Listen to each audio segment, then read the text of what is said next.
كان واقع الانتخابات البرلمانية في العام 1969 صاعقاً على ائتلاف الجبهة الوطنية الحاكمة أمنو. ما الرسالة التي قرر الصينيون إرسالها إلى الملايين؟ By 1969, the Chinese believed that they were not being treated well in this country. They claimed they were second-class citizens. And because of that, they felt they could not support the government party, the alliance at that time. I found this out, but unfortunately, I was not able to reach the president of the party, Tunku Abdul Rahman. And so we went to the election feeling very unsure of ourselves. And the results showed that the Chinese did not support the government party. الأمر تطور إلى أعمال عنف دامية بين الملايويين والصينيين في كوالالمبور في 13 مايو أيار عام 1969، حتى أنك وصفت المشهد بأنه أشبه ما يكون بساحة حرب دامية. هل لا زال هذا المشهد مثلا في ذهنك؟ Yes, I do. What happened was that in Kuala Lumpur, almost exclusively in Kuala Lumpur, the opposition parties, in particular the new Chinese party, Chinese-based party, the Gerakan, decided to celebrate what they call their victory. Of course, it was not a victory on their part, but they have won in the state of Penang, but otherwise they have not made any success, but they still regarded their achievement as a victory, and they had a demonstration, or rather they had a march through the Malay area of Kuala Lumpur, and there they start throwing insults at the Malays in Kuala Lumpur, telling them, you better go back to your villages. And the Malays, of course, became extremely angry. And 2 days later, they organized their own victory celebration. And it was during that celebration that violence took place. The Malays came armed with machetes, knives and all that, and they killed a number of Chinese. Of course, some of their own people were also hurt during the rioting that followed.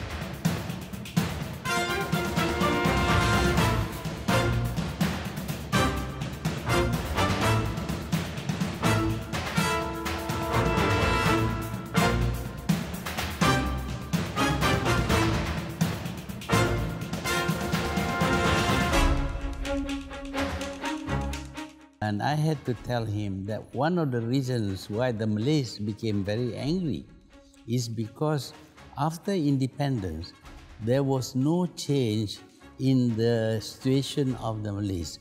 They still remain very poor, very backward. They still remain confined outside the economic system of the country. And they were very angry over that. And they felt that the Tunku was to be blamed. And that was when I decided to write a letter to him to inform him that he must accept the blame.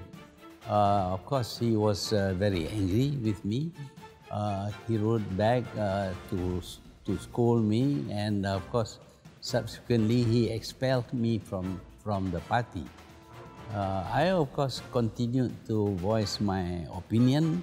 أنت لم تكتفي بالرسالة التي كتبتها إلى تنكو عبد الرحمن والتي قلت فيها إنك كنت عديم الشفقة، وإنما طبعت على نطاق واسع وزعت في أنحاء البلاد وكأنها تحد مباشر لقيادة أمنو ورئاسة الحكومة. طالبت تنكو عبد الرحمن بالاستقالة من المجلس الأعلى للحزب، ودعيت إلى اجتماع في 12 يوليو تموز.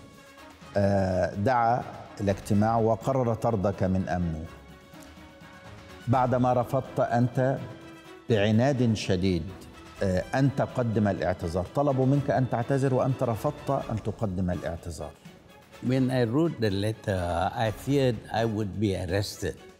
And because of that, I gave a copy of that letter to a friend of mine so that if I'm arrested, they would know the reason why.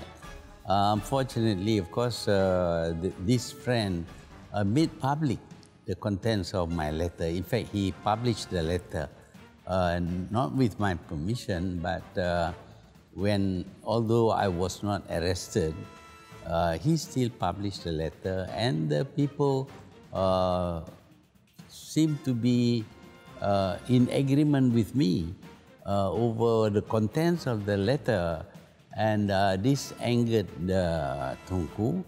Of course, he wanted to have me arrested, but the police were against it because they thought it would make me a kind of hero in the eyes of the people.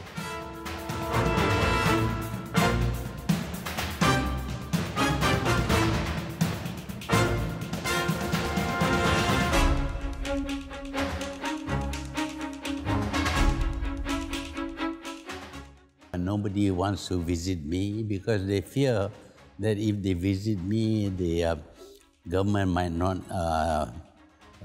look well on them or might take action against them. Of course, the special branch was watching me, watching my house all the time. But those are things that you should expect if you believe in your struggle. And I thought that it was worthwhile for me to lose my contacts with my friends, to be very lonely during that period of time, because I was hoping that what I did would have some effect on the thinking of the government.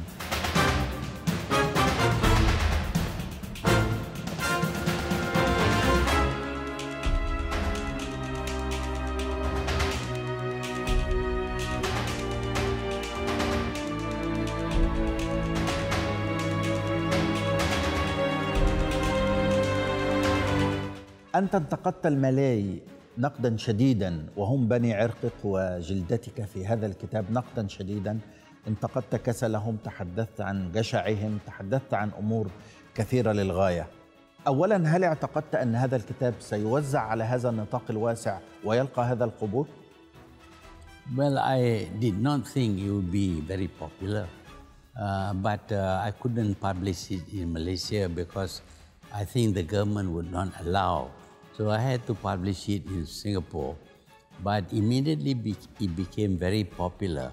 In that book, what I intended to do was to tell the truth about the situation in Malaysia and why we as Malays are behind the other races in many ways, in business, in acquisition of wealth, in the acquisition of knowledge, a better education and all that has escaped us. So I thought that it was A, wrong policies by the government, B, it is because the Malays themselves do not want to enter into any tough struggle. They like an easy life. They like to just do nothing.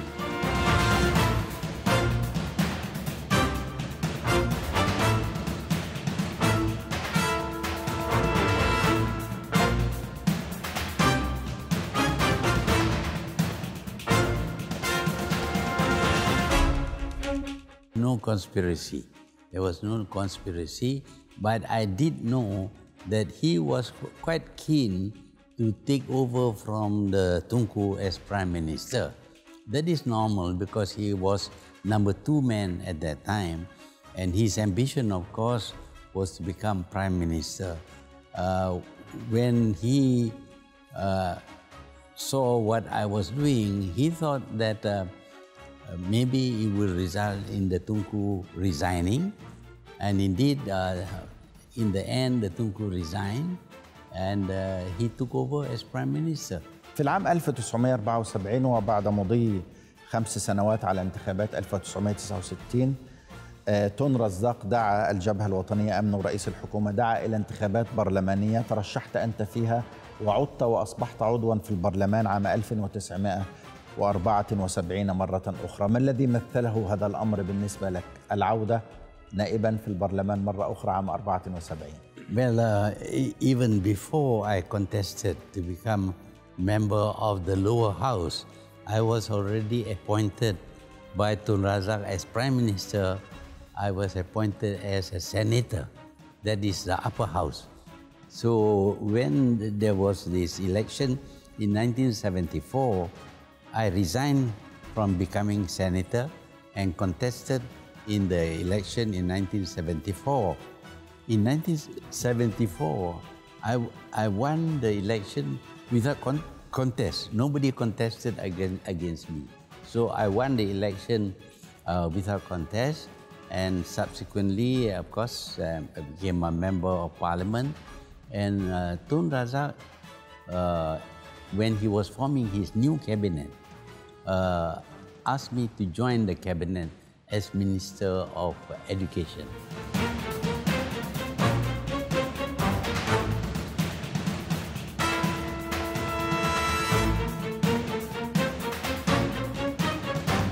هل كنت تطمح إلى أن تصبح وزيرا في وزارة أخرى أم أن وزارة التربية والتعليم شعرت أنها الوزارة الأنسب بالنسبة إليك، لا سيما وأنك كنت مهتما بموضوع التعليم من قبل؟ Yeah, a lot of people felt that I was most interested in education because I believe that is a way to improve the performance of individuals so that they can succeed in life. So I had always been speaking about education. Before that, I was appointed as chairman of the Higher Education Committee of the government. So all the time, education was associated with me. And I think Tun Razak believed that I would be able to contribute in this field. معنى ذلك أنه كان لديك رؤية لتطوير التعليم والنهوض به في ماليزيا؟ I have always been interested in the level of education, in the correctness of the field of knowledge we want to acquire. For example, when we become more industrialized, we thought that we must need a lot more scientists and engineers and less people doing the arts, studying history, geography and all that. That became less important, and we had to concentrate on the subject that will enable them to qualify to take on jobs. Now, of course, we have people learning in IT, in the information technology, electronics, and all the new science that are being used in order to devise new products that benefits us all.